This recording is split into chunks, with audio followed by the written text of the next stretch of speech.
ಧರ್ಮೇಂದ್ರ ಪ್ರಧಾನ್ ಪ್ರತಿಭಟನೆ ಮಾಡೋರ್ನೆಲ್ಲರನ್ನು ಕೂಡ ಟೆರರಿಸ್ಟ್ ಅಂತ ಹೇಳಿದಾಗ ನೀವ್ಯಾರು ಕೂಡ ಬಂದಿಲ್ಲ, ಸ್ಟೂಡೆಂಟ್ಸ್ ಪರವಾಗಿ ನಿಂತಿಲ್ಲ ನೀವು. ಈಗ ರಾಹುಲ್ ಗಾಂಧಿ ಅವರನ್ನ ಪೊಲೀಸರು ವಶಕ್ಕೆ ತೆಗೆದುಕೊಂಡಿದ್ದಾರೆ ಅನ್ನೋ ಕಾರಣಕ್ಕೆ NSU ಇಡೀ ದೇಶದಾದ್ಯಂತ ಪ್ರತಿಭಟನೆ ನಡೆಸ್ತಾ ಇದೆ ಅಂತ. ಒಂದು SP ಹೋಗ್ಬಿಟ್ಟು ಒಂದು ಹುಡುಗಿ ಹೊಡಿತಾನೆ ಅಂದ್ರೆ ಯಾವ ಮಟ್ಟಕ್ಕೆ ಬಿಜೆಪಿ ಸರ್ಕಾರ ಇದೆ? ಪ್ರೊಟೆಸ್ಟ್ ಮಾಡೋದೇನು ಕ್ರೈಮಾ ಸರ್? ಕ್ರೈಮ್ ತರ ಟ್ರೀಟ್ ಮಾಡ್ತಿದ್ದಾರೆ ಸ್ಟೂಡೆಂಟ್ಸ್ನ ಹಲ್ಲೆ ಮಾಡ್ತಿದ್ದಾರೆ.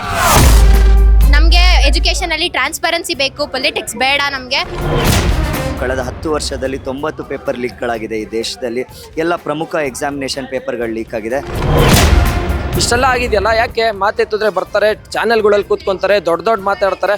RSS ಅವರೆಲ್ಲೋದ್ರು, ABVP ಅವರೆಲ್ಲೋದ್ರು? ಸರ್, ಇವತ್ತು ನೀಟ್ ಪ್ರತಿಭಟನೆ ಯಾವ ರೀತಿಯಲ್ಲಿ ಡೆಲ್ಲಿನಲ್ಲಿ ಆಗ್ತಾಯಿದೆ, ವಿದ್ಯಾರ್ಥಿಗಳ ಮೇಲೆ ಏನೆಲ್ಲ ಆಗ್ತಾಯಿದೆ, ಅದರ ವಿರುದ್ಧ ನಾವು ಪ್ರತಿಭಟನೆ ಮಾಡ್ತಾಯಿದ್ದೀವಿ. ಇವತ್ತು ತಾವು ನೋಡಿರ್ಬೋದು ಯಾವ ರೀತಿ ವಿದ್ಯಾರ್ಥಿಗಳ ಮೇಲೆ ಹಲ್ಲೆ ಆಗ್ತಾಯಿದೆ, ಕೇಂದ್ರ ಸರ್ಕಾರ ಯಾವ ರೀತಿ ಧೋರಣೆ ಮಾಡ್ತಾಯಿದೆ, ಅದ್ರ ವಿರುದ್ಧ ನಾವು ಇವತ್ತು ಬೆಂಗಳೂರಲ್ಲಿ ಹೋರಾಟ ಮಾಡ್ತಾಯಿದ್ದೀವಿ ಸರ್, NSU ವತಿಯಿಂದ. ಕಾಂಗ್ರೆಸ್ನಿಂದ ಬಂದಿರೋರೆಲ್ಲ ಸ್ಟೂಡೆಂಟ್ಸ್ ಎಲ್ಲ ಪೇಯ್ಡ್ ಸ್ಟೂಡೆಂಟ್ಸು ಅಂತೆಲ್ಲ ಹೇಳ್ತಿದ್ದಾರೆ. ನೀವೆಲ್ಲ ಸುಮ್ಮನೆ ಪೇಮೆಂಟ್ ಮಾಡಿ ಸ್ಟೂಡೆಂಟ್ಸನ್ನು ಕಾಲೇಜಿಂದ ಅಲ್ಲಿಂದ ಇಲ್ಲಿಂದೆಲ್ಲ ಕರ್ಕೊಂಡು ಬಂದು ಮಾಡ್ತಿದ್ದಾರೆ. ಇಷ್ಟು ದಿವಸ ಕಾಂಗ್ರೆಸ್ ಅವರಿಗೆ ಇದ್ರ ಬಗ್ಗೆ ಅರಿನೇ ಇರಲಿಲ್ಲ, ಈಗ ಬಂದು ಮಾತಾಡ್ತಿದ್ದಾರೆ, ಪ್ರೊಟೆಸ್ಟ್ ಮಾಡ್ತಿದ್ದಾರೆ ಅಂತೆಲ್ಲ. ಸರ್ ನೋಡಿ, ಕ್ವಶನ್ ಪೇಪರ್ ಲೀಕ್ ಆದಾಗಿಂದನೂ NSU ಪ್ರತಿಭಟನೆ ಮಾಡ್ತಾಯಿದೆ. ಎಲ್ಲರೂ ಪ್ರಗತಿಪರರು ಪ್ರತಿಭಟನೆ ಮಾಡ್ತಾರೆ, ಎಲ್ಲರೂ ಪ್ರತಿಭಟನೆ ಮಾಡ್ತಾಯಿದ್ದಾರೆ. ಅವರು ಕ್ಲೈಮ್ ಮಾಡೋದಕ್ಕೇನು ಕ್ಲೈಮ್ ಮಾಡ್ತಾರೆ. ಈಗ ವಿದ್ಯಾರ್ಥಿಗಳಿದ್ದಾರೆ, ನೀವು ಅವ್ರ ಹತ್ರನೂ ಬೈಟ್ ತಗೊಳ್ಳಿ, ಅವರೇ ಮಾತಾಡ್ತಾರೆ. ಈಗ ಅವ್ರ ಹತ್ರನೂ ಕೇಳಿ, ಅವ್ರ ಮಾಹಿತಿನೂ ತಿಳ್ಕೊಳ್ಳಿ. ಸರ್ಕಾರ ರಾಹುಲ್ ಗಾಂಧಿ ಈಗ ಛಾತ್ರೋಂಕಿ ಗುಂಜೆಲ್ಲ ಮಾಡ್ತಿದ್ದಾರೆ.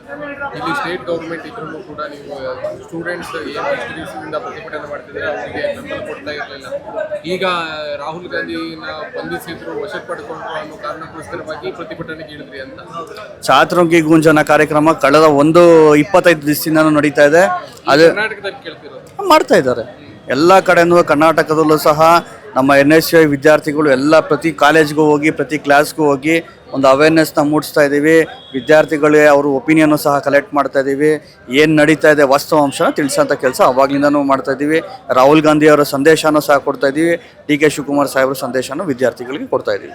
ಇವತ್ತು ಏನು ದೇಶದಲ್ಲಿ ನೀಟ್ ಪೇಪರ್ ಲೀಕ್ ಆಗಿದೆ, ಅದಕ್ಕೋಸ್ಕರ ವಿದ್ಯಾರ್ಥಿಗಳು ಹೋರಾಟನ ಹತ್ತಿಕ್ಕೋಸ್ಕರ ದೇಶದಲ್ಲಿ ಇರುವಂಥ ಕೇಂದ್ರದ ಎಜುಕೇಷನ್ ಮಿನಿಸ್ಟರ್ ಆದಂಥ ಧರ್ಮೇಂದ್ರ ಪ್ರಧಾನ್ ಅವರು ರಾಜೀನಾಮೆ ಕೊಡದಲೇ ಗೃಹ ಮಂತ್ರಿಗಳಾದ ಅಮಿತ್ ಶಾ ಅವರೊಂದಿಗೆ ಸೇರಿಕೊಂಡು ನಾಟಕ ಆಡಿಕೊಂಡು ಎಲ್ಲ ವಿದ್ಯಾರ್ಥಿಗಳು ಡೆಮಾಕ್ರಸಿನ ಹತ್ಯೆ ಮಾಡಿ ಇವತ್ತು ಪ್ರಜಾಪ್ರಭುತ್ವನ ಕಗ್ಗೊಲೆ ಮಾಡ್ತಿದ್ದಾರೆ. ಆದ್ದರಿಂದ ಇವತ್ತು ದೇಶದಲ್ಲಿ ಏನು ವಿದ್ಯಾರ್ಥಿಗಳ ಭವಿಷ್ಯ ಇವತ್ತು ಅತಂತ್ರವಾಗಿದೆ. ವಿದ್ಯಾರ್ಥಿಗಳಿಗೆ ಯಾವುದೇ BJP ಸರ್ಕಾರ, ಕೇಂದ್ರ ಸರ್ಕಾರದ ವಿರುದ್ಧ ಯಾರೇ ಹೋರಾಟ ಮಾಡಿದ್ರೂ ಅವರಿಗೆ ದೇಶದ್ರೋಹ ಎಂಬ ಪಟ್ಟನ ಕಟ್ಟಕ್ಕೆ BJPಯವರು ಹೊರಟಿದ್ದಾರೆ. ಇದು ಇವತ್ತಿಗೆ ಕೊನೆ ಆಗಬೇಕು. ಪ್ರಜಾಪ್ರಭುತ್ವ ಉಳಿಬೇಕು. ಪ್ರಜಾಪ್ರಭುತ್ವದಲ್ಲಿ ಈ ವಿದ್ಯಾರ್ಥಿಗಳ ಭವಿಷ್ಯದ ಜೊತೆ ಚೆಲ್ಲಾಟ ಆಡ್ತಿರೋ ಅಂಥ ಧರ್ಮೇಂದ್ರ ಪ್ರಧಾನ್ ಅವರು ಈ ಕೂಡಲೇ ತಕ್ಷಣ ರಾಜೀನಾಮೆ ಕೊಡಬೇಕು. ಈ ರಾಜೀನಾಮೆ ಕೊಡೋವರೆಗೂ ನಮ್ಮ ಹೋರಾಟ ನಿಲ್ಲಲ್ಲ ಅಂತ ಹೇಳ್ತಿದ್ದೀವಿ. NSU ಇಷ್ಟು ತನಕ ಮಲಗಿದೆ ಅಂತ ಹೇಳ್ತಿದ್ರು. ಇಲ್ಲ, NSUI ಕಳೆದ ಪೇಪರ್ ನೀಟ್ ಲೀಕ್ ಆಗಿದ್ದ ಮಾರನೇ ದಿವಸದಿಂದಲೂ NSUI ಅದ್ರ ಹೋರಾಟನ ಮಾಡ್ತಾ ಬಂದಿದೆ. ಈಗ ಪೊಲಿಟಿಕಲಿ ಇದನ್ನ ನೋಡ್ತಿದ್ದಾರೆ, ಪೊಲಿಟಿಕಲಿ ಇದನ್ನ ಬಿಂಬಿಸ್ತಾ ಇದ್ದಾರೆ. ಸರ್, ಈಗ ಪೊಲಿಟಿಕಲಿ ಬಿಂಬಿಸ್ತಿರೋದು ಅವರು. NSUI ವಿದ್ಯಾರ್ಥಿಗಳ ಭವಿಷ್ಯಕ್ಕೋಸ್ಕರ ಹೋರಾಟ ಮಾಡ್ತಿರೋದು. ಯಾವುದೇ ಸರ್ಕಾರ ಇದ್ದಾಗಲೂ ವಿದ್ಯಾರ್ಥಿಗಳಿಗೆ ತೊಂದರೆ ಆದಾಗ NSUI ಹೋರಾಟ ಮಾಡ್ತಿದೆ. ಯಾವುದೇ ಕಾಂಗ್ರೆಸ್ ಸರ್ಕಾರ, BJP ಸರ್ಕಾರ ಅಂತ ಏನಿಲ್ಲ. ವಿದ್ಯಾರ್ಥಿಗಳಿಗೆ ಯಾವಾಗ ಅನ್ಯಾಯ ಆಗಿದೆಯೋ ಅವಾಗೆಲ್ಲ NSUI ಹೋರಾಟ ಮಾಡಿದೆ. ಸರ್, ನಾವಿವತ್ತು NSUI ವತಿಯಿಂದ ನೀಟ್ ಎಕ್ಸಾಮ್ ಏನಾಗಿತ್ತೋ ಅದ್ರ ಬಗ್ಗೆ ನಾವು ಇವತ್ತು ದೊಡ್ಡ ಮಟ್ಟದಲ್ಲಿ ಪ್ರತಿಭಟನೆ ಮಾಡ್ತಾ ಇದ್ದೀರಿ. ಎಲ್ಲಾ ವಿದ್ಯಾರ್ಥಿ ನೀವು ನೋಡ್ದಂಗೆ 2 ದಿನದಿಂದ 20ನೇ ತಾರೀಕು ಡೆಲ್ಲಿಲಿ ಏನು ವಿದ್ಯಾರ್ಥಿಗಳ ಮೇಲೆ ಮೋದಿ ಸರ್ಕಾರ ಏನ್ ಹಲ್ಲೆ ಮಾಡಿಸಿದ್ರು, ಪೊಲೀಸ್ ಅವ್ರನ್ನ ಬಿಟ್ಟು ಅವ್ರೇನ್ ಹಲ್ಲೆ ಮಾಡಿಸಿದ್ರು. ಯಾಕೆ ಪೊಲೀಸ್ ಅವ್ರನ್ನ ಬಿಟ್ರು? ಪೊಲೀಸ್ ಅವರು ಅವ್ರೇನ್ ಆರ್ಡರ್ಸ್ ಕೊಟ್ಟಿದಾರೋ ಅದನ್ನ ಮಾಡಿದಾರೆ. ಇವ್ರು ತಾಕತ್ತಿದ್ರೆ ಇವ್ರು BJP ಅವ್ರನ್ನ ಬಿಟ್ಬಿಟ್ಟು ಮಾಡಿಸ್ಲಿ. ಅಲ್ಲಿ 3-4 ಜನ BJP ಗೂಂಡಾಗಳು ಲಾಠಿ ಹಿಡ್ಕೊಂಡು ಬಂದು ಪಾಪ ಸ್ಟೂಡೆಂಟ್ಸ್ ಮೇಲೆ ಹಲ್ಲೆ ಮಾಡಿದ್ದಾರೆ.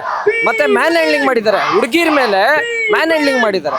ಒಂದು SP ಹೋಗ್ಬಿಟ್ಟು ಒಂದು ಹುಡುಗಿಗೆ ಹೊಡಿತಾನೆ ಅಂದ್ರೆ ಯಾವ ಮಟ್ಟಕ್ಕೆ ಬಿಜೆಪಿ ಸರ್ಕಾರ ಇದೆ, ಯಾವ ಮಟ್ಟಕ್ಕೆ ಇವರು ಲೀಡರ್ಶಿಪ್ ನ ತಗೊಂಡು ಹೋಗ್ತಿದ್ದಾರೆ. ಇದು BJP central government complete failure of BJP ಸರ್ಕಾರ. ಇದು ಹೆಂಗಾಗ್ಬಿಟ್ಟಿದೆ ಅಂದ್ರೆ ಹಳೆ ಬ್ರಿಟಿಷರು ಹೆಂಗೆ ನಮ್ಗೆ ಇವಾಗ ತಿರ್ಗಾ ಇಂಡಿಪೆಂಡೆನ್ಸ್ ಇವ್ರು ಕಿತ್ಕೊಂತಿದ್ದಾರೆ ನಮ್ಮ ಹತ್ರ. ಯಾರು ಇದೇ ನರೇಂದ್ರ ಮೋದಿ ಆಗ್ಲಿ ಅವರ ನೇತೃತ್ವದಲ್ಲಿರೋ ಕ್ಯಾಬಿನೆಟ್ ಏನ್ ಇದೆಯೋ ಅವರೆಲ್ಲ ನಮ್ಮ ಹತ್ರ ಇಂಡಿಪೆಂಡೆನ್ಸ್ ಕಿತ್ಕೊಂಡು ಇವರು ರೂಲಿಂಗ್ ಮಾಡ್ತಿದ್ದಾರೆ. ಹೆಂಗೆ ಅಂದ್ರೆ ಇವ್ರು ಹೇಳ್ದಂಗೆ ಕೇಳಬೇಕು, ಕೇಳಲಿಲ್ಲ ಅಂದ್ರೆ ವಿದ್ಯಾರ್ಥಿಗಳು ಯಾರು ಹೋಗ್ಬಿಟ್ಟು ಹೋರಾಟ ಮಾಡ್ತಾರೆ, ಯಾರು ಅನ್ಯಾಯ ಆಗಿದೆ ನ್ಯಾಯ ಕೇಳ್ತಾರೆ, ಅವ್ರಿಗೆ ನ್ಯಾಯ ಕೊಡಲ್ಲ. ಅವ್ರನ್ನೇನಂತಾರೆ ದೇಶದ್ರೋಹಿಗಳು, ಇವರೆಲ್ಲ ದೇಶದ್ರೋಹಿಗಳು, ಇವರೆಲ್ಲ ಗೂಂಡಾಗಳು. ಮುಸ್ಲಿಮ್ಸ್ ಅವ್ರು ಬಂದ್ಬಿಟ್ರೆ ಅಂತೂ ಕಂಪ್ಲೀಟ್ ಟೆರರಿಸ್ಟ್ ಇವರು ಅಂತ ಫಿಕ್ಸ್ ಆಗ್ಬಿಟ್ಟಿದ್ದಾರೆ. ಧರ್ಮೇಂದ್ರ ಪ್ರಧಾನ್ ಪ್ರತಿಭಟನೆ ಮಾಡೋರ್ನೆಲ್ಲರನ್ನು ಕೂಡ ಟೆರರಿಸ್ಟ್ ಅಂತ ಹೇಳಿದಾಗ ನೀವ್ಯಾರು ಕೂಡ ಬಂದಿಲ್ಲ, ಸ್ಟೂಡೆಂಟ್ಸ್ ಪರವಾಗಿ ನಿಂತಿಲ್ಲ ನೀವು. ಈಗ ರಾಹುಲ್ ಗಾಂಧಿ ಅವರನ್ನ ಪೊಲೀಸರು ವಶಕ್ಕೆ ತೆಗೆದುಕೊಂಡಿದ್ದಾರೆ ಅನ್ನೋ ಕಾರಣಕ್ಕೆ NSU ಇಡೀ ದೇಶದಾದ್ಯಂತ ಪ್ರತಿಭಟನೆ ನಡೆಸ್ತಾ ಇದೆ ಅಂತ. ಇಲ್ಲ ಸರ್, ನಾವು ಚಾತ್ರೋಂಕಿ ಗುಂಜ್ ಅಂತ ನಾವು ಗುಂಜು ರಾಹುಲ್ ಗಾಂಧಿ ದೇಶದಾದ್ಯಂತ ಮಾಡಿದ್ರು, ನೀವೆಲ್ಲ ಎಲ್ಲ ಹೋದ್ರಿ ಕರ್ನಾಟಕದಲ್ಲಿ? ಸರ್, ಕರ್ನಾಟಕದಲ್ಲಿ ನೀಟದು ಪೇಪರ್ ಲೀಕ್ ಆಗಿ ಇಶ್ಯೂ ಆಗಿದ ತಕ್ಷಣ ಸ್ಟಾರ್ಟ್ ಮಾಡಿದ್ದೆ ಫಸ್ಟ್ ನಾವು. ಅದಾದ್ಮೇಲೆ ಚಾತ್ರೋಂಕಿ ಗುಂಜ್ ಅಂತ ಅಲ್ಲಿಂದ ಅವ್ರು ಮಾಡಿದ್ರು. ಅದನ್ನ ಹೊರತುಪಡಿಸಿ ದಿನನಿತ್ಯ ನಾವು ಕಾಲೇಜಸ್ಗೆ ಹೋಗಿ NSU ಪೇಜ್ ಇದೆ ಅದ್ರಲ್ಲಿ ಕಾಲೇಜಸ್ಗೆ ಹೋಗಿ ನಾವೇ ಖುದ್ದಾಗಿ ವಿಷಯ ತಿಳಿಸ್ತಾ ಇದೀರಿ. ನಮ್ಮನ್ನು ಎಷ್ಟೊಂದು ಕಡೆ ಡಿಟೈನ್ ಮಾಡಿದ್ದಾರೆ ಪೊಲೀಸರು, ಮಾಡಬಾರ್ದು ಅಂತ ಡಿಟೈನ್ ಮಾಡಿದ್ದಾರೆ. ಇದೇ ಬಿಜೆಪಿ MLA ಕ್ಷೇತ್ರಗಳಲ್ಲಿ ನಮ್ನ ಯಾರನ್ನು ಮಾಡಕ್ಕೆ ಬಿಟ್ಟಿಲ್ಲ, ಡಿಟೈನ್ ಮಾಡಿದ್ದಾರೆ. ಅದನ್ನ ಹೊರತುಪಡಿಸಿ ಮಾಡಿದ್ದಾರೆ. ಈ ಪ್ರೋಗ್ರಾಮು ನಮ್ಗೆ ನಿನ್ನೆ ಮೊನ್ನೆ ಆಗಿದಲ್ಲ, ಇದು ಫಿಕ್ಸ್ ಆಗಿದ್ದು ಒಂದು 4 days ಬ್ಯಾಕ್. ಅದಕ್ಕೇನೆ ಪ್ರಿಪೇರ್ ಆಗಿ ಎಲ್ಲ ಮಾಡಿದ್ದು. ಹೊತ್ತು ನಾವ್ ಯಾರು ಅವ್ರ ತರ ಬಿಜೆಪಿ ಇದಾರಲ್ಲ, ABVP ಎಲ್ಲೋಯ್ತು ಸರ್, ABVP ಅವ್ರು ಎಲ್ಲೋದ್ರು? ಇಷ್ಟೆಲ್ಲ ಆಗಿದೆಯಲ್ಲ, ಯಾಕೆ ಮಾತೆತ್ತಿದ್ರೆ ಬರ್ತಾರೆ ಚಾನೆಲ್ಗಳಲ್ಲಿ ಕೂತ್ಕೊಂತಾರೆ, ದೊಡ್ಡ ಮಾತಾಡ್ತಾರೆ. RSS ಅವ್ರು ಎಲ್ಲೋದ್ರು? ABVP ಅವ್ರು ಎಲ್ಲೋದ್ರು? NSU ಅವರು ನಮ್ದೇ ಸ್ಟೇಟ್ ಅಲ್ಲಿ ನಾವೇ ಮಾಡ್ತಾ ಇದೀರಿ. ನಾವು ಕೂಡ ಹೋಗಿ ಮೆಮೊರಾಂಡಮ್ ಕೊಟ್ಟಿದ್ದೀರಿ, DC-ಗೂ ಮೆಮೊರಾಂಡಮ್ ಕೊಟ್ಟಿದ್ದೀರಿ. ನಿನ್ನೆ ರಾಜ್ಯಪಾಲರು ಮುತ್ತಿಗೆಗೂ ಟ್ರೈ ಮಾಡಿದಿರಿ. ಈಗಲೂ ಇದನ್ನ ಇಲ್ಲಿಗೆ ನಿಲ್ಸಲ್ಲ, ನಾವು ಇನ್ನೂ ದೊಡ್ಡ ಮಟ್ಟಕ್ಕೆ ತಗೊಂಡು ಹೋಗ್ತೀರಿ. ಅವ್ರು ಮಾಡ್ತಿದ್ದಾರೆ ಅಂತ ಮಾಡ್ತಿಲ್ಲ, ವಿದ್ಯಾರ್ಥಿಗಳಿಗೋಸ್ಕರ NSU ಅವತ್ತಿಂದ ಮಾಡ್ಕೊಂಡ್ ಬಂದಿದ್ದಾರೆ. ಮೊನ್ನೆ ಫ್ರೀ ಬಸ್ ಸ್ಟೂಡೆಂಟ್ಸ್ಗೆ ಮಾಡೋದಕ್ಕೆ ನಾವೇ ಮೆಮೊರಾಂಡಮ್ ಕೊಟ್ಟಿದ್ದು CM-ಗೆ. ಅದು ಕೂಡ ಆಗಿದೆ. ನಮ್ಮ ಕಡೆಯಿಂದ ಏನೇನ ಮಾಡಬೇಕೋ ಎಲ್ಲ ರೀತಿ ಮಾಡಿದ್ದಾರೆ. ಆದ್ರೆ ಬಿಜೆಪಿ ಅವರು ಏನಾಗ್ಬಿಟ್ಟಿದ್ದಾರೆ ಅಂದ್ರೆ ಇವರು ಕಂಪ್ಲೀಟ್ ಡಿಕ್ಟೇಟರ್ಶಿಪ್. ಅವರು ಮ್ಯಾನ್ ಹ್ಯಾಂಡ್ಲಿಂಗ್. ಒಂದು 10 ವರ್ಷದ ಹುಡುಗ ಸರ್, ವಿಡಿಯೋ ನಾನೇ ಕೊಡ್ತೀನಿ, ಎಲ್ಲ ವಿಡಿಯೋ ಕ್ಲಿಪ್ಪಿಂಗ್ಸ್ ಇದೆ. 10 ವರ್ಷದ ಹುಡುಗಂಗೆ ಒಬ್ಬ ಪೊಲೀಸ್ ಹೊಡಿತಾನೆ. ಮತ್ತೆ ನೈಲ್ಸ್ ಇಟ್ಕೊಂಡು ನೈಲ್ಸ್ ಅಲ್ಲಿ ಹೊಡಿತಾರೆ ಅಂದ್ರೆ ಇವ್ರು ಯಾವ ಮಟ್ಟಕ್ಕೆ ಹೋಗಿದ್ದಾರೆ? ಮನುಷ್ಯತ್ವ ಇಲ್ವಾ? ರೈತರನ್ನ ಬಿಡಲ್ಲ. ಆಯ್ತು, ಇವತ್ತು ವಿದ್ಯಾರ್ಥಿಗಳು ಬಂದ್ರು, ವಿದ್ಯಾರ್ಥಿಗಳು ಬಿಟ್ಟಿಲ್ಲ. ರೈತರನ್ನ ಇವರು ಎದುರಿಸಿದ್ರು, ರೈತರು ಹೊಟ್ಟೋದ್ರು. ಇವತ್ತು ವಿದ್ಯಾರ್ಥಿಗಳನ್ನ ಎದುರಿಸಕ್ ಬಂದ್ರು. ಆದ್ರೆ ಯಾವಾಗ ತಿರುಗ್ಬಿದ್ರೋ ಇವರೆಲ್ಲ ಕಂಪ್ಲೀಟ್ ಡಿಟೈನ್ ಆದ್ರು. ಅದಕ್ಕೆ ಹೇಳೋದು ವಿದ್ಯಾರ್ಥಿ ಶಕ್ತಿ ದೇಶದ ಶಕ್ತಿ ಅಂತ. ಅದಕ್ಕೋಸ್ಕರ ಹೇಳೋದು, ಮಾತೆತ್ತಿದ್ರೆ ಮೋದಿ ಅವರು ಯೂತ್ಸ್ಗೆ ನಾವು ಅದ್ ಮಾಡ್ತೀರಿ. ಎಲ್ಲಾ ಯೂತ್ಸು ಇವತ್ತು ಮೋದಿ ಅಂತ ಕರೀತಿದ್ದವರಲ್ಲ, ಇವತ್ತು ಮೋದಿನ ಕೆಳಗಿಳಿಸಿ ಅಂತ ಕರೀತಿದ್ದಾರೆ. ಆ ಮಟ್ಟಕ್ಕೆ ಇವರು ತಗೊಂಡೋಗಿದ್ದಾರೆ. ಆ ಮಟ್ಟಕ್ಕೆ ಸರ್ 2021, 24, 26 3 ಸಲಿನೂ ಪೇಪರ್ ಲೀಕ್ ಆದಾಗ ಇದೇ ಧರ್ಮೇಂದ್ರ ಪ್ರಧಾನ್ ಅವರೇ ಇದ್ರು. ಕ್ಲೀನ್ ಕರೆಕ್ಟ್ ಆಗಿ ಇವತ್ತಿನವರೆಗೂ. ಅವತ್ತು ಫಸ್ಟ್ ಕಂಪ್ಲೀಟ್ ಇನ್ವೆಸ್ಟಿಗೇಷನ್ ಮಾಡ್ತೀರಿ, ಅವ್ರನ್ನೆಲ್ಲ ಮಾಡ್ತೀರಿ ಅಂದ್ರು. ಆಯ್ತು, 21 ಅಲ್ಲಿ ಇನ್ವೆಸ್ಟಿಗೇಷನ್ ಮಾಡಿದ್ರು, ತಿರ್ಗಾ 24 ಅಲ್ಲಿ ಫೇಲ್ಯೂರ್ ಅದು. 24 ಅಲ್ಲೂ ಇನ್ವೆಸ್ಟಿಗೇಷನ್ ಮಾಡಿದ್ರೆ 26 ಅಲ್ಲಿ ಫೇಲ್ಯೂರ್. ಇವ್ರ ಮೇಲೆ ಏನ್ ಗ್ಯಾರಂಟಿ? ಇವ್ರನ್ನ ಎಜುಕೇಶನ್ ಮಿನಿಸ್ಟರ್ ಕಂಟಿನ್ಯೂ ಮಾಡೋದು ಏನ್ ಗ್ಯಾರಂಟಿ? ಯಾವ ಸಲ ಇವರು ಕಡಿಮೆ ಮಾಡಿದ್ದಾರೆ? ಆಮೇಲೆ ವಿದ್ಯಾರ್ಥಿಗಳು ಎಕ್ಸಾಮ್ ಬರೆಯೋದಕ್ಕೆ ನಮ್ಮ ದೇಶದ ಸೈನಿಕರು ಬಂದು ನಿಂತ್ಕೊಂಡು ಕಾಯ್ಬೇಕು. ಮತ್ತೆ ಅವ್ರು ಬಂದು ಚೆಕ್ ಮಾಡ್ತಾರೆ, ಶೂಸ್ ಬಿಚ್ಚೋದಾಗ್ಲಿ, ಮತ್ತೆ ಅವ್ರದ್ದು ಪ್ಯಾಂಟ್ನ ಪೀಸಸ್ ಮಾಡಿದ್ದಾರೆ. ಪೀಸ್ ಇದೆಲ್ಲ ಯಾವ ರೀತಿ? ಏನು ಅವ್ರೇನು ಎಕ್ಸಾಮ್ ಬರೆಯಕ್ಕೆ ಹೋಗ್ತಿದ್ರು? ಅವ್ರು ಕಳ್ತನ ಮಾಡಕ್ಕೆ ಹೋಗ್ತಿದ್ದಾರೆ. ಇಷ್ಟೊಂದು ಈ ಮಟ್ಟಕ್ಕೆ ಎಕ್ಸಾಮ್ನ ಬರೆಯೋದಕ್ಕೆ ಈ ಮಟ್ಟಕ್ಕೆ ಮಾಡಿದ್ದಾರೆ ಅಂದ್ರೆ ಇವ್ರಿಗೆ ಒಂದು ನೀಟ್ ಅನ್ನೋ ಒಂದು ದೊಡ್ಡ ಎಕ್ಸಾಮೇ ನಡ್ಸಕ್ ಬರ್ದೇ ಇರೋರಿಗೆ ಇನ್ನು ದೇಶನ ಏನ್ ನಡೆಸ್ತಾರೆ ಇವರು? ಈಗ ಬೇರೆ ವಿದ್ಯಾರ್ಥಿ ಸಂಘಟನೆಗಳೆಲ್ಲರೂ ಕೂಡ ಹೇಳ್ತಾ ಇರೋದು NTA ರದ್ದು ಮಾಡಬೇಕು ಅಂತ. ಹೌದು, ನಾವು ಹೇಳ್ತಾ ಇದ್ರಿ ಸರ್, ನೀಟ್ನ ರದ್ದು ಮಾಡಬೇಕು. ಅವ್ರವ್ರ ಸ್ಟೇಟ್ ಅಲ್ಲಿ ಎಕ್ಸಾಮ್ ಬರೆಯೋದಕ್ಕೆ ಬಿಡ್ಲಿ ಸರ್. 23,86,000 ಜನ ಬರ್ದಿರೋದು, ಆದ್ರೆ ವೇಕೆನ್ಸಿ ಇರೋದು 1,30,30 ಸೀಟ್ಗೆ ಅಷ್ಟೇ ವೇಕೆನ್ಸಿ ಇರೋದು. ಅದಕ್ಕೋಸ್ಕರ ಒಂದು ಎಕ್ಸಾಮಿನೇಷನ್ ಫೀಸ್ ಬಂದು 1,600 ರೂಪಾಯಿ. 1,600 rupees into 22 lakhs ಅಂದ್ರು 350 ಕೋಟಿ ಮಕ್ಕಳು ಅವ್ರಿಗೆ ಕಟ್ಟಿದ್ದಾರೆ. ಅವ್ರು ಯಾವ ಥರ ಎಕ್ಸಾಮ್ ಮಾಡಬೇಕು? 350 ಕೋಟಿ ಏನಾಯ್ತು? ಮತ್ತೆ ಈ 350 ಕೋಟಿ ಏನಾಯ್ತು? ನಮ್ಮ ಇಂಡಿಯಾಲಿ ಟೋಟಲ್ ಮೆಡಿಕಲ್ ಕಾಲೇಜಸ್ ಇರೋದೇ 864 ಮೆಡಿಕಲ್ ಕಾಲೇಜಸ್ ಅಷ್ಟೇ ಇರೋದು. 864 ಕಾಲೇಜಸ್ ಅಲ್ಲಿ 1,30,000 ಸೀಟ್ಸ್ ಅಷ್ಟೇ ಅವೈಲೇಬಲ್ ಇರೋದು. ಬಟ್ ಎಕ್ಸಾಮ್ ಬರ್ದಿರೋದು 23 lakh ಸ್ಟೂಡೆಂಟ್ಸ್, 22,86,000 ಸ್ಟೂಡೆಂಟ್ಸ್ ಬರ್ದಿದ್ದಾರೆ. 1,600 rupees ಪ್ರತಿಯೊಬ್ರು ಕಟ್ಟಿದ್ದಾರೆ. ಇವ್ರದೆಲ್ಲ ದುಡ್ಡು ಕಂಪ್ಲೀಟ್ ಅದನ್ನ ಈಕ್ವಲ್ ಮಾಡಿದ್ರು 350 ಕೋಟಿ ಮೇಲೆ ಹೋಗುತ್ತೆ. ಏನಾಯ್ತು ದುಡ್ಡು? ಏನ್ ಮಾಡಿದ್ರಿ? ಯಾಕೆ ಎಕ್ಸಾಮ್ನ ಕಟ್ಟಿಸ್ಕೊಂತ ಇದ್ದೀರಾ? ಅದ್ರ ತಕ್ಕಂಗೆ ಎಕ್ಸಾಮ್ ಮಾಡಿಸಿ ಸರ್. ಫಸ್ಟು ಎಜುಕೇಷನ್ ಸಿಸ್ಟಮ್ಮು ಇವತ್ತು ಇಂಡಿಯಾಲಿ ICUಗೆ ಹೋಗ್ಬಿಟ್ಟಿದೆ. ಅದನ್ನ ತಿರ್ಗಾ ಜನರಲ್ಗೆ ತರಬೇಕು. ಈ ಧರ್ಮೇಂದ್ರ ಪ್ರಧಾನ ಫಸ್ಟು ವಜಾ ಮಾಡಬೇಕು, ಕ್ಯಾಬಿನೆಟಿಂದ ತೆಗೆದು ಬಿಸಾಕಬೇಕು. ಒಂದೊಳ್ಳೆ IAS IPS ಆಫೀಸರ್ ಅಂತವ್ರನ್ನ ಇದಕ್ಕೆ ನೇಮಕ ಮಾಡಿಬಿಟ್ಟು ಕ್ಲೀನಾಗಿ ಟ್ರಾನ್ಸ್ಪರೆನ್ಸಿ ಆಗಿ ಎಕ್ಸಾಮ್ಸ್ನ ನಡೆಸಬೇಕು. ಮತ್ತು ತನಿಖೆ ಕೂಡ ಯಾರು ಮಾಡಿದಾರೋ ಎಲ್ಲ ಇವ್ರ ಜೊತೆ ಇರೋರೆ ಸರ್. ಕೋಚಿಂಗ್ ಸೆಂಟರ್ಸು ರಾಜಸ್ಥಾನಲ್ಲಿ ಇದು ಉತ್ತರಾಖಂಡು ಮತ್ತು ಇನ್ನೊಂದ್ರಲ್ಲಿ ಇಲ್ಲಿ ಒಂದೇ ಕೋಚಿಂಗ್ ಸೆಂಟರಲ್ಲಿ 720ಕ್ಕೆ 720 ಎಲ್ಲ ಮಕ್ಕಳು ತಗೊಂತಾರೆ. ಹೆಂಗೆ? ಇವ್ರು ಪೇಪರ್ ಲೀಕ್ ಮಾಡಿರೋದಕ್ಕೆ ತಾನೇ ತಗೊಂಡಿರೋದು. ಅದೆಲ್ಲ ಯಾರ್ದು? ಎಲ್ಲ ಧರ್ಮೇಂದ್ರ ಪ್ರಧಾನ್, ನರೇಂದ್ರ ಮೋದಿ ಇವ್ರ ಅಕ್ಕಪಕ್ಕ ಇಟ್ಕೊಂಡಿರೋರೆಲ್ಲ ಬಿಸ್ನೆಸ್ ಮ್ಯಾನ್ಗಳನ್ನೇ, ಯಾರು ಬಡವ್ರನ್ನ ಇಟ್ಕೊಂಡಿಲ್ಲ. ಇವ್ರು ಏನಂದ್ರೆ ಬಡವ್ರ ಹತ್ರ ಕಿತ್ಕೊಂಡು ತಿಂದು ಶ್ರೀಮಂತರು ಕೊಡಬೇಕು, ಶ್ರೀಮಂತರಾಗೆ ಇರಬೇಕು ಅನ್ನೋದು. ಬಡವ್ರ ಮಕ್ಕಳು ಬೆಳಿಲೇಬಾರ್ದು, ಅವರು ಡಾಕ್ಟ್ರೂ ಆಗಬಾರ್ದು, IAS ಆಗಬಾರ್ದು, IPS ಆಗಬಾರ್ದು. ಇವ್ರುಗಳ ಮಕ್ಕಳು ಫೇಕ್ ಆಗಿ ಮಾರ್ಕ್ಸ್ ಬರ್ದ್ಬಿಟ್ಟು ಫೇಕ್ ಆಗಿ ತಗೊಂಡು ಡಾಕ್ಟರ್ ಆಗಬೇಕು, ಫೇಕ್ ಆಗಿ ತಗೊಂಡು IAS IPS ಆಗಬೇಕು. ನಮ್ಮ ಆಗ್ರಹ ಇಂಥ ನಾಲಾಯಕ್ಕು ಪ್ರಧಾನಮಂತ್ರಿನೂ ಬೇಡ, ಇಂಥ ನಾಲಾಯಕ್ಕು ಸರ್ಕಾರನೂ ಬೇಡ. ಜನರು ಇವತ್ತು ಅವ್ರ ಮಕ್ಕಳು ಜೀವನದ್ರಲ್ಲಿ ಆಟ ಆಡಿದ್ದಾರೆ. 2029ಕ್ಕೆ ಬರೆದು ಇಟ್ಕೊಳ್ಳಿ. ಇದೇ ಮಕ್ಕಳು ಅವ್ರ ಜೀವನ ರೂಪಿಸ್ತಾರೆ ನೋಡಿ. ಅವ್ರನ್ನ ಎಲ್ಲಿ ತಗೊಂಡೋಗಿ ಬಿಡ್ತಾರೆ, ಅವ್ರು ಎಲ್ಲಿರ್ತಾರೆ ನೆಕ್ಸ್ಟ್ 2029ಕ್ಕೆ. ಯಾವ್ದಾರ ಸರ್ಕಾರ ಬರಲಿ, ನಮ್ಮದೇ ನಿಮ್ಮದೇ ಅಂತ ಯಾರ್ದು ಇಲ್ಲ. ಮಕ್ಕಳನ್ನ ಆಯ್ಕೆ ಮಾಡಲಿ, ಜನರನ್ನ ಆಯ್ಕೆ ಮಾಡಲಿ. ನಿನ್ನೆ ಆಗಿರೋ 2 ಇನ್ಸಿಡೆಂಟ್ನ ಇಡೀ ದೇಶ ನೋಡಿದ್ದಾರೆ. ದೇಶದ ಜನನೇ ಆಯ್ಕೆ ಮಾಡಲಿ, ಯಾರನ್ನ ಆಯ್ಕೆ ಮಾಡಬೇಕು ಅನ್ನೋದು ಅವ್ರ ಕೈಗೆ ಬಿಟ್ಟಿರೋದು. ನಾವು ಅವ್ರನ್ನೇ ಮಾಡಿ ಅಂತ ಹೇಳಲ್ಲ. ಆದರೆ ಇಂಥವ್ರನ್ನ ಮಾತ್ರ ದಯವಿಟ್ಟು ಯಾವುದೇ ಕಾರಣಕ್ಕೂ ಆಯ್ಕೆ ಮಾಡಬೇಡಿ. ನಮಸ್ಕಾರ. ಇವತ್ತು ನನ್ನ ಹೆಸರು ಹರಿಣಿ, MES ಕಾಲೇಜ್ನ ಪ್ರೆಸಿಡೆಂಟ್. ಇವಾಗ ಏನು ನಾವು ನಡೀತಿದೆ ಅದೆಲ್ರಿಗೂ ಗೊತ್ತಿರೋ ವಿಷಯ. ತುಂಬ ದಿನದಿಂದನೂ ಇದು ನಾವು ಮಾಡ್ತಾ ಇದ್ವಿ.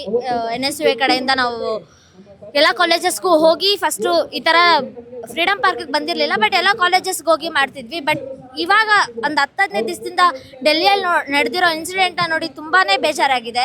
ನಾವು ಕೇಳ್ತಿರೋದಿಷ್ಟೇ, ಏನಕ್ಕೆ ಈ ಥರ ಎಲ್ಲ ಮಾಡ್ತಿದ್ದೀರಾ? ಸ್ಟೂಡೆಂಟ್ಸ್ ಪ್ರಾಣ ಹೋಗ್ತಿದೆ, ಏನಕ್ಕೆ ಇಷ್ಟು ಎಲ್ಲರೂ ಅಳ್ತಿದ್ದಾರೆ, ತಂದೆ ತಾಯಿಗಳು ಅಳ್ತಿದ್ದಾರೆ, ಎಲ್ಲ ರೋಡಲ್ಲಿ ಬಂದು ನಿಂತಿದ್ದಾರೆ. ಅಷ್ಟು ಜನಕ್ಕೆ ಒಂದು ದಿವಸ ಆದರೂ ಒಂದು ಮಿನಿಸ್ಟರೂ ಬಂದು ಆನ್ಸರ್ ಮಾಡಿಲ್ಲ. ನಾವು ಕೇಳ್ತಿರೋದು ಇಷ್ಟೇ, ಬನ್ನಿ ಮುಂದೆ ನಿಂತ್ಕೊಳ್ಳಿ, ಆನ್ಸರ್ ಮಾಡಿ, ನಮ್ಮ ಕ್ವಶನ್ಸಿಗೆ ಆನ್ಸರ್ ಮಾಡಿ ಅಂತ ಕೇಳ್ತಿರೋದು. ಬಿಫೋರ್ ಇಂಡಿಪೆಂಡೆನ್ಸ್ ಡೇ ಚೆನ್ನಾಗಿತ್ತು. ಮಹಾತ್ಮ ಗಾಂಧಿ ಅವರು ಫಾಸ್ಟಿಂಗ್ ಮಾಡುವಾಗ್ಲೇ ಅವರೇ ಬ್ರಿಟಿಷರ್ಸೇ ಬಂದು ಆನ್ಸರ್ ಮಾಡಿದ್ರು. ಆದರೆ ಆಫ್ಟರ್ ಇಂಡಿಪೆಂಡೆನ್ಸ್ ನಮ್ಮ ಡೆಮೋಕ್ರಸಿ ಹೆಂಗಾಗಿದೆ ಅಂತಂದರೆ ಒಬ್ಬರು ಮಿನಿಸ್ಟರ್ ಬಂದು ಆನ್ಸರ್ ಮಾಡ್ತಿಲ್ಲ. ನಮಗೆ ಏನಾದರೂ ಕ್ವಶನ್ ಮಾಡಿದ್ರೆ ಪ್ರೊಟೆಸ್ಟ್ ಮಾಡೋದೇನು ಕ್ರೈಮಾ ಸರ್? ಕ್ರೈಮ್ ಥರ ಟ್ರೀಟ್ ಮಾಡ್ತಿದ್ದಾರೆ ಸ್ಟೂಡೆಂಟ್ಸ್ನ ಹಲ್ಲೆ ಮಾಡ್ತಿದ್ದಾರೆ. ವುಮೆನ್ ಸ್ಟೂಡೆಂಟ್ಸ್ಗೆ ಏನಕ್ಕೆ ಮೆನ್ ಅವ್ರು ಬಂದ್ಬಿಟ್ಟು ಹರಾಸ್ಮೆಂಟ್ ಮಾಡ್ತಿದ್ದಾರೆ, ಅವ್ರು ಇದು ಮಾಡ್ತಿದ್ದಾರೆ. ನಾನು ಕೇಳ್ಕೊಡೋದು ಲೈಕ್ ಇವಾಗ ಪೊಲೀಸ್ ಅವ್ರಿಗೂ ನಾನು ಏನು ಹೇಳ್ತೀನಿ ಅಂತಂದರೆ, ಇವಾಗ ನೀವು ಆಪೋಸಿಟಾಗಿ ನಿಂತು ಮಾತಾಡ್ತಿದ್ದೀರಾ. ನಿಮ್ಮನೇಲಿ ಏನಾದರೂ ಒಂದು ಸಾವಾದರೆ ನೀವೇನು ಮಾಡ್ತಿದ್ದೀರಿ? ನೀವು ಮಾತಾಡ್ಬೋದಲ್ವಾ? ನಾವು ಹೋಗಲ್ಲ, ನಾವು ಮಾಡಲ್ಲ, ಅವ್ರು ಮಾಡ್ತಿರೋದು ಕರೆಕ್ಟು, ನಾವು ಹೋಗಿ ಏನು ತಡೆಯಲ್ಲ ಅವ್ರನ್ನ, ಅವ್ರು ಮಾಡಲಿ, ನೀವು ಆನ್ಸರ್ ಮಾಡಿ ಅಂತ ಯಾವ ಪೊಲೀಸಿಂದಾನು ಬಾಯಿಂದ ಬಂದಿಲ್ಲ. ಅದಕ್ಕೆ ವಿರೋಧವಾಗಿ ಬಂದು ನಮ್ಮ ಮೇಲೆ ಹಲ್ಲೆ ಮಾಡ್ತಿದ್ದಾರೆ ಹೊರತು ಯಾರು ಬಂದು ನಿಂತು ಮಾತಾಡ್ತಿಲ್ಲ. ಲಿಟ್ರಲಿ ಎಲ್ಲರೂ ದಿನ ಸಾಯ್ತಾ ಇದ್ದೀವಿ. ಇಲ್ಲಿ ಬಂದು ಬೆಳಗ್ಗೆಯಿಂದ ಸಂಜೆವರೆಗೂ ಕುತ್ಕೊಂಡಿದ್ದಾರೆ. ಸ್ಟೂಡೆಂಟ್ ಕ್ಲಾಸಸ್ ಬಿಟ್ಟು ಬರ್ತಿದ್ದಾರೆ. ಅವ್ರ ಭವಿಷ್ಯನೇ ನೀವು ಹಾಳು ಮಾಡೋ ಥರ ಮಾಡ್ತಿದ್ದೀರಾ. So literally want this irresponsible ಆಗಿದ್ದೀರಾ. ಒಂದು ಮೆಲೋಡಿ ಚಾಕ್ಲೇಟ್ನ ಇಲ್ಲಿಂದ ವಿದೇಶಕ್ಕೆ ಕಳಿಸ್ತೀರಾ ರೀ ಸೇಫಾಗಿ. ಕರ್ನಾಟಕದಲ್ಲಿ ಇಂಡಿಯಲ್ಲಿ ಪ್ರಿಪೇರ್ ಆಗಿರೋ ನಿಮ್ಗೆ ಒಂದು ನೀಟ್ ಕ್ವಶನ್ ಪೇಪರ್ನ ನೀವು ಕರೆಕ್ಟಾಗಿ ಕಳ್ಸೋಕ್ಕಾಗಲ್ಲ. ಅದೆಲ್ಲ ಮಾಡೋದು ನಿಮ್ಗಾಗುತ್ತೆ, ನೀಟ್ ಕ್ವಶನ್ ಪೇಪರ್ ಮಾಡೋಕ್ಕಾಗಲ್ಲ. ಏನು ಸ್ಟೂಡೆಂಟ್ಸ್ ಅಂದರೆ ಸುಮ್ಮನೆ 1600 ರೂಪಾಯಿ ಒಂದು ಸ್ಟೂಡೆಂಟ್ ಫೀಸ್ ಕಟ್ಟೋದು. 3,500 ಕೋಟಿ ಎಲ್ರಿ ಹೋಯ್ತು ದುಡ್ಡು? ಏನು ಮಾಡ್ತಿದ್ದೀರಾ? 3,500 ಕೋಟಿ ಕೊಟ್ಟಿನೂ ನಿಮಗೆ ಆಗಿಲ್ವಾ? ನಿಮಗೆ ಪೇಪರ್ ಕರೆಕ್ಟಾಗಿ ಮಾಡೋಕ್ಕೆ ಇಳಿರಿ ಕೆಳಗಡೆ. ನಾವು ಬೇರೆಯವ್ರು ನಿಲ್ಲಿಸ್ತಾರೆ, ಮಾಡ್ತಾರೆ ಅವರು. ಈಗ ಸೆಂಟ್ರಲ್ ಮಿನಿಸ್ಟ್ರು, ಎಜುಕೇಶನ್ ಮಿನಿಸ್ಟರ್ ಏನು ಹೇಳಿದ್ರು, ನೀವು ಪ್ರೊಟೆಸ್ಟ್ ಎಲ್ಲ ಯಾರೆಲ್ಲ ಮಾಡ್ತಿದ್ದಾರೋ ಅವ್ರನ್ನೆಲ್ಲರೂ ಕೂಡ ಟೆರರಿಸ್ಟ್ ಅಂತ ಸರ್. ಅವ್ರ ಸೇವ್ ಆಗಕ್ಕೆ ಏನು ಮಾಡಬೇಕು ಅವ್ರು ಹೇಳ್ತಾರೆ ಸರ್. ಸ್ಟೂಡೆಂಟ್ಸ್ ಎಲ್ಲ ಟೆರರಿಸ್ಟಾ ಸರ್? ಇಬ್ಬರೋ ಸರಿ ಆಯ್ತು ಸರ್. ಸ್ಟೂಡೆಂಟ್ಸ್ ಎಲ್ಲ ಟೆರರಿಸ್ಟ್ ಇಟ್ಟಿದಾರಲ್ವಾ? ಗಾರ್ಡಿಂಗ್ ಇದೆ ತಾನೆ, ನಿಲ್ಸಿದಾರೆ ತಾನೆ ಬೌಂಡ್ರೀಸ್ ಅಲ್ಲೆಲ್ಲಾನು. ಹೆಂಗ್ ಸರ್ ಒಳಗಡೆ ಬರ್ತಾರೆ ಟೆರರಿಸ್ಟು? ಅವ್ರಿಗೇನು ಸರ್ ಬೇಕು? ನಾವು ಮಾತಾಡ್ತಿರೋ ಸ್ಟೂಡೆಂಟ್ಸ್ಗೋಸ್ಕರ, ಬೇರೆ ಏನೋ ವಿಷಯ ಮಾಡ್ತಿಲ್ಲ. ಟೆರರಿಸ್ಟ್ ಬಂದು ಮಾತಾಡೋಕ್ಕೆ ಸ್ಟೂಡೆಂಟ್ಸ್ ಎಲ್ಲ ಟೆರರಿಸ್ಟಾ ಸರ್? ಎಷ್ಟು ಲಕ್ಷ ಸ್ಟೂಡೆಂಟ್ಸ್ ಬರ್ತಿದ್ದಾರೆ, ಅವರೆಲ್ಲ ಟೆರರಿಸ್ಟಾ? ಅವ್ರು ಹೇಳ್ತಾರೆ ಅವ್ರಿಗೇನೋ ಅವ್ರಿಗೆ ಸೇವ್ ಆಗಬೇಕಷ್ಟೇ, ಅವ್ರ ಕರಪ್ಷನ್ ಆಚೆ ಬಂದ್ಬಿಡುತ್ತೆ ಅನ್ನೋ ಭಯದಲ್ಲಿ ಅವ್ರು ಮಾತಾಡ್ತಿದ್ದಾರೆ ಅಷ್ಟೇ.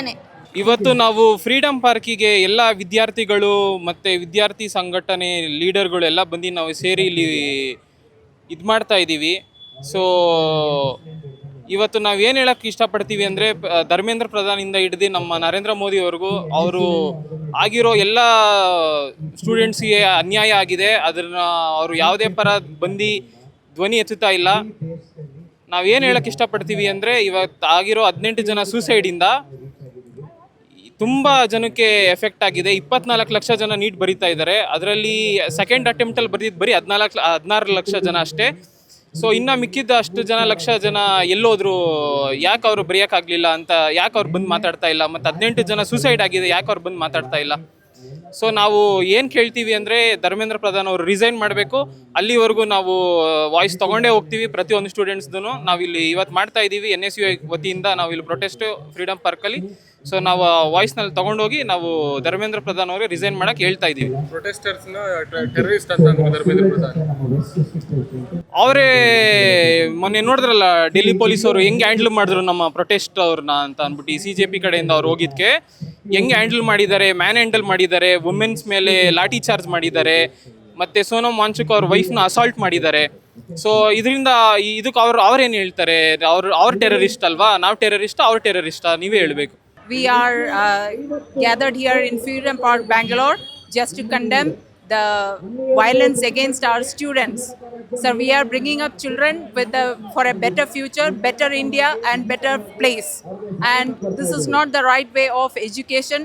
To at least do not hurt them. 16-year-old, 17-year-old, we are bringing up, maybe many people have single children. We are not bringing up to be scapegoats. We let them, protest for the right reason. At least they have the right choices. They are not hurting anybody. It's a silent protest. You please support the cause. No matter who speaks the truth, please do not try to divide and see them as per their religion, state or language.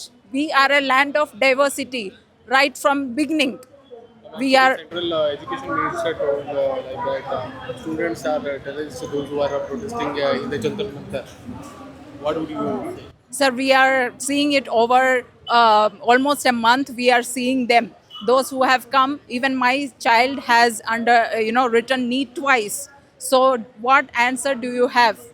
So they are not terrorists. Please do not tag them as like that. They are not. They are just students. Yesterday you have seen many clips of irrespective the gender, they are beating the students so badly. All of us have children at home. Please remember their faces. We are here for the better future of India. ಇವಾಗ students NEET paper ಲೀಕ್ಗೆ ನಾವು recently 1 ಮಂತಿಂದ ನಾವು ಎಲ್ಲ campaign ಮಾಡಿಕೊಂಡು ನಮಗೆ justice ಬೇಕು ಅಂತ ಕೇಳ್ತಾ ಇದ್ದೀವಿ. ಇದು ನಡೆದಿರೋದು ತುಂಬ ಅನ್ಯಾಯ ನಡೀತಿದೆ ನಮ್ಮ ಸ್ಟೂಡೆಂಟ್ಸ್ಗೆ. ಇದೇ ಥರ ನಡೀತಿದ್ರೆ ನಮ್ಮ ಸ್ಟೂಡೆಂಟ್ಸ್ದು ಭವಿಷ್ಯ ಹಾಳಾಗ್ತಿದೆ. ಸೊ ಇವಾಗ ಮೊನ್ನೆ ನಾವೇನು ಇಲ್ಲ ಸೈಲೆನ್ಸ್ ಪೀಸ್ಫುಲ್ಲಾಗಿ ಪ್ರೊಟೆಸ್ಟ್ ಮಾಡ್ತೀವಿ ಅಂತ ಹೇಳ್ಬಿಟ್ಟು ಸ್ಟೂಡೆಂಟ್ಸ್ ಎಲ್ಲ ಜಂತರ್ ಮಂತರಲ್ಲಿ ಗ್ಯಾದರ್ ಆಗಿದ್ರು. ಅದನ್ನೂ ಅವ್ರಿಗೆ ಆನ್ಸರ್ ಮಾಡದೇ ಇರೋ ಥರ ಲೈಕ್ ಫುಲ್ಲು ಇಶ್ಯೂಸ್ ಎಲ್ಲ ಮಾಡಿ ಹೊಡೆದು ತುಂಬ ಜನ ಲೈಫ್ ಸ್ಪಾಯ್ಲ್ ಆಗಿದೆ, ತುಂಬ ಜನ ಲೈಫ್ ಕಳ್ಕೊಂಡಿದ್ದಾರೆ, ತುಂಬ ಜನಕ್ಕೆ ಹೇಟ್ ಆಗಿದೆ. ಸುಮ್ಮನೆ ಲೈಕ್ ಪ್ರೊಟೆಸ್ಟ್ ಮಾಡೋಕ್ಕೆ ಹೋಗದೇ ಇರೋರಿಗೆಲ್ಲ ಹಾರ್ಮ್ಫುಲ್ಲಾಗಿ ಅವರು ಹೊಡೆದಿದ್ದಾರೆ. ಮತ್ತು ಅದು ಚಿಕ್ಕ ಮಕ್ಕಳು ಹೆಣ್ಮಕ್ಳು ಯಾರನ್ನೂ ನೋಡದೇ ಇರೋ ಥರ ಎಲ್ಲ ಹೊಡೆದಿದ್ದಾರೆ. ಮತ್ತು ತುಂಬ ಫುಟೇಜಸ್ ಬಂದಿದೆ ಪೊಲೀಸ್ ಅವರೆಲ್ಲ ಹೊಡೆದ್ಬಿಟ್ಟು ನಗಿಯೋ ಥರ. ಅದೇ ಪೊಲೀಸ್ ಅವ್ರಿಗೂ ತುಂಬ ಜನ ಮಕ್ಕಳು ಇರ್ತಾರೆ, ಅದೇ ಪೊಲೀಸ್ ಅವ್ರ ಮಕ್ಕಳು ಬಂದು ಎಕ್ಸಾಮ್ಸ್ ಎಲ್ಲ ಬರೀತಿರ್ತಾರೆ. ಅವ್ರಿಗೆ ನಡೀತಿರೋದು ಅನ್ಯಾಯನೇ. ಬಟ್ ಅದನ್ನೆಲ್ಲ ಗೊತ್ತಾಗ್ದಿರೋ ಆನ್ಸರ್ ಇಲ್ದಿರೋದಕ್ಕೆ ಇವ್ರು ಈ ಥರ ಮಾಡ್ತಿದ್ದಾರೆ. ಇದು ನಮಗೆ ತುಂಬ ಚಿಕ್ಕ ಸ್ಟೆಪ್ ನಾವು ಮಾಡ್ತಿರೋದು. ಇಲ್ಲಿ ಸ್ಟೂಡೆಂಟ್ಸ್ನೆಲ್ಲ ಗ್ಯಾದರ್ ಮಾಡಿ ನೆನ್ನೆನೂ ನಾವು ಬೆಂಗಳೂರಲ್ಲಿ ಇರೋ ಸ್ಟೂಡೆಂಟ್ಸ್ನೆಲ್ಲ ಆಲ್ಮೋಸ್ಟ್ ಗ್ಯಾದರ್ ಮಾಡಿ 30 ಮಿನಿಟ್ಸ್ ಪೀಸ್ಫುಲ್ ಪ್ರೊಟೆಸ್ಟ್ ಮಾಡಬೇಕು ಅಂತ ಮಾಡಿದ್ದೀವಿ. ಇವತ್ತು ಮಾಡ್ತಾ ಇದ್ದೀವಿ. ಇದು ನಮಗೆ ನ್ಯಾಯ ಸಿಗೋ ತನಕ ನಾವು ಮಾಡ್ತಾನೆ ಇರ್ತೀವಿ. We want resignation of Dharmendra Pradhan. ಅವರಿಗೆ ಆನ್ಸರ್ ಇದ್ದಿದ್ರೆ ಇವರು ಇಷ್ಟೊಂದೆಲ್ಲ ಮಾಡ್ತಾ ಇರಲಿಲ್ಲ. ಆನ್ಸರ್ ಇಲ್ಲ ಅವ್ರ ಹತ್ರ. ನಮಗೆ ಅವರು ಪೊಲಿಟಿಕ್ಸ್ನ ಎಜುಕೇಷನಲ್ಲಿ ತರ್ತಿದ್ದಾರೆ. ನಮಗೆ ಎಜುಕೇಷನಲ್ಲಿ ಟ್ರಾನ್ಸ್ಪರೆನ್ಸಿ ಬೇಕು, ಪೊಲಿಟಿಕ್ಸ್ ಬೇಡ ನಮಗೆ. ಅವ್ರ ಹತ್ರ ಆನ್ಸರ್ ಇದ್ದರೆ ಅವರು ಇಷ್ಟರಲ್ಲಿ ಆನ್ಸರ್ ಮಾಡ್ತಿದ್ರು. ನಮ್ಮ ಭವಿಷ್ಯ ಬಗ್ಗೆ ಅವ್ರಿಗೆ ಕನ್ಸರ್ನ್ ಇದ್ದಿದ್ರೆ ಅವರು ಆನ್ಸರ್ ಮಾಡಿಬಿಟ್ಟು ಇದನ್ನೆಲ್ಲ ಮಾಡ್ತಾ ಇರಲಿಲ್ಲ. ಅವ್ರಿಗೆ ಆನ್ಸರ್ ಇಲ್ಲ. ಅವರು ಪೊಲಿಟಿಕ್ಸ್ನ ನಡೆಸ್ತಿದ್ದಾರೆ ಎಜುಕೇಷನಲ್ಲಿ. So our education is our rights. ನಮಗೆ ಬೇರೆಯವ್ರನ್ನ ಇದರೊಳಗಡೆ ಇನ್ವಾಲ್ವ್ ಮಾಡೋಕ್ಕೆ ಇಷ್ಟ ಇಲ್ಲ. So we will fight for this till we will get our justice. Sir, ಇವತ್ತು ಜಂತರ್ ಮಂತರಲ್ಲಿ ವಿದ್ಯಾರ್ಥಿಗಳ ಮೇಲೆ ಹಲ್ಲೆ ನಡೆದಿತ್ತು. ಅದನ್ನು ಖಂಡಿಸಿ ಇವತ್ತು ದೇಶಾದ್ಯಂತ ವಿದ್ಯಾರ್ಥಿಗಳು ಪ್ರತಿಭಟನೆಯನ್ನು ಮಾಡ್ತಾ ಇದ್ದಾರೆ. ಅದೇ ರೀತಿ NSUI ಕರ್ನಾಟಕ ಸಹ ಬೆಂಗಳೂರಲ್ಲಿ ಫ್ರೀಡಮ್ ಪಾರ್ಕಲ್ಲಿ ಇವತ್ತು ಕಾಲೇಜ್ ವಿದ್ಯಾರ್ಥಿಗಳ ಜೊತೆಗೆ ಅವರ ಮನಸ್ಸನ್ನು ಒಲಿಸಿ ಅವ್ರಿಗೂ ಸಹ ಭಾಳ ಬೇಜಾರಾಗಿತ್ತು. ಸಾಮಾಜಿಕ ಜಾಲತಾಣದಲ್ಲಿ ಯಾವ ರೀತಿ ವಿದ್ಯಾರ್ಥಿಗಳ ಮೇಲೆ ಹಲ್ಲೆಯನ್ನು ಮಾಡ್ತಾ ಇದ್ದಾರೆ ಅದನ್ನೆಲ್ಲ ನೋಡಿ ಬೇಜಾರಾಗಿತ್ತು. ಇವತ್ತು ವಾಲಂಟಿಯರ್ ಆಗಿ ಅವರು ಸಹ ಬಂದು ಸಪೋರ್ಟ್ ಮಾಡಿದ್ದಾರೆ ನಮಗೆ. ಅವರ ಸೈಲೆನ್ಸ್ ಏನಿದೆಯಲ್ಲ ಇದು ಸರಿಯಲ್ಲ. ದೇಶವನ್ನು ಈ ರೀತಿ ನಡೆಸೋದು ಸರಿ ಇಲ್ಲ. ವಿದ್ಯಾರ್ಥಿಗಳ ಪ್ರಶ್ನೆಗೆ ನೀವು ಉತ್ತರವನ್ನು ಕೊಡಬೇಕು. ಇಷ್ಟು ಬಾರಿ ಪೇಪರ್ ಲೀಕು, ಕಳೆದ 10 ವರ್ಷದಲ್ಲಿ 90 ಪೇಪರ್ ಲೀಕ್ಗಳಾಗಿದೆ ಈ ದೇಶದಲ್ಲಿ. ಎಲ್ಲ ಪ್ರಮುಖ ಎಕ್ಸಾಮಿನೇಷನ್ ಪೇಪರ್ಗಳು ಲೀಕ್ ಆಗಿದೆ. ಇದನ್ನೆಲ್ಲ ಖಂಡಿಸಿ ಇವತ್ತು ನಾವು ಪ್ರತಿಭಟನೆಯನ್ನು ಮಾಡ್ತಾಯಿದ್ದೀರಿ. ದೇಶದ ಪ್ರಧಾನಮಂತ್ರಿ ಆದವರು ಒಂದು ಎದೆಗಾರಿಕೆ ಇರಬೇಕು. ಪತ್ರಿಕಾ ಮಾಧ್ಯಮ ಅಥವಾ ಈ ದೇಶದ ಜನರೊಂದಿಗೆ ಮಾತಾಡುವಂಥ ಧೈರ್ಯ ಇರಬೇಕು. ಆ ಧೈರ್ಯನೇ ಇಲ್ಲ ಇವ್ರಿಗೆ ಅಂದರೆ ಈ ದೇಶದ ಪ್ರಧಾನಮಂತ್ರಿಯಾಗಿ ಅವ್ರನ್ನ ನಾವು ಒಪ್ಕೊಳ್ಳೋದು ಹೇಗೆ, ಈ ಶಿಕ್ಷಣ ಸಚಿವರನ್ನು ನಾವು ಒಪ್ಕೊಳ್ಳೋದು ಹೇಗೆ ಅನ್ನೋದು ಪ್ರಶ್ನೆ ಆಗಿದೆ ಇಲ್ಲಿ. ಸೊ ಈಗ ಅವ್ರೇನು ಸಮಜಾಯಿಷಿ ತಗೊಳ್ತಿದ್ದಾರೆ ಕೇಳಿದ್ರೆ, ನಾವು ವಿದ್ಯಾರ್ಥಿಗಳಿಗೆ ನ್ಯಾಯ ಕೊಡಿಸುವಂಥ ಪ್ರಯತ್ನ ಮಾಡ್ತೀವಿ ರೀ ಎಕ್ಸಾಮ್ ಮಾಡೋದ್ರ ಮುಖೇನ ಅಂತ. ಸರ್ ನೋಡಿ, ವಿದ್ಯಾರ್ಥಿಗಳಿಗೆ ರೀ ಎಕ್ಸಾಮ್ ಮಾಡಿದ್ರೆ ನ್ಯಾಯ ಕೊಡಿಸ್ತೀನಿ ಅನ್ನೋದು ಅದು ಸರಿಯಲ್ಲ.